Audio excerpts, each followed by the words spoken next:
ഇപ്പോൾ മുഖ്യമന്ത്രി സംസാരിക്കുകയാണ്. അതിലേക്ക് അതിൻ്റെ കണക്കെടുത്താൽ അത് ലോകത്തിൻ്റെ തോതിൻ്റെ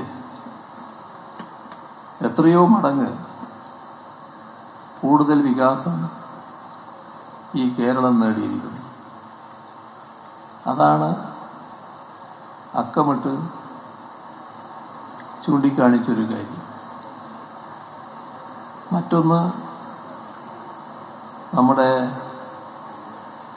സംസ്ഥാനം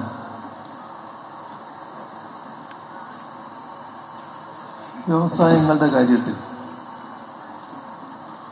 പുതിയ നിക്ഷേപങ്ങൾ വരുന്ന കാര്യത്തിൽ വലിയ നേട്ടമുണ്ടാക്കുന്നു. നിക്ഷേപ സൗഹൃദ സംസ്ഥാനമായി മാറിയിരിക്കുന്നു. ഇത് നമ്മുടെ നാടിനെ എങ്ങനെയാണ് നേടാൻ കഴിഞ്ഞത് എന്നാണ് നാം ചിന്തിക്കേണ്ടത്.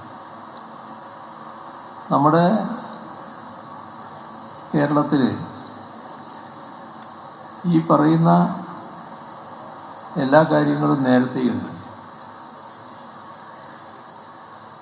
നമ്മുടെ റോഡുകൾ നേരത്തെയുണ്ടല്ലോ.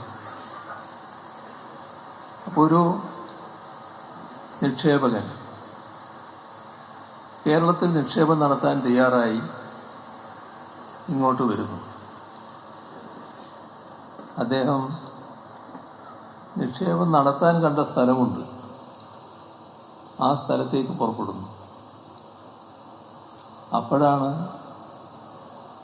കേട്ട കേരളവും ഇപ്പോൾ അനുഭവിക്കേണ്ടി വരുന്ന കേരളവും രണ്ടാണ് എന്ന് അദ്ദേഹത്തിന് മനസ്സിലാകുന്നത്. കാരണം മുന്നോട്ട് പോകാൻ പറ്റുന്നില്ല. എത്രയോ മണിക്കൂറുകൾ റോഡിൽ കഴിയേണ്ടി വരുന്നു. ഏതായാലും അദ്ദേഹം യാത്ര പൂർത്തിയാക്കുന്നു. പക്ഷെ ആ യാത്രയോടെ അദ്ദേഹം ഒരു തീരുമാനത്തിലേക്ക് എത്തുന്നു. ഇവിടെ നിക്ഷേപം വേണ്ട,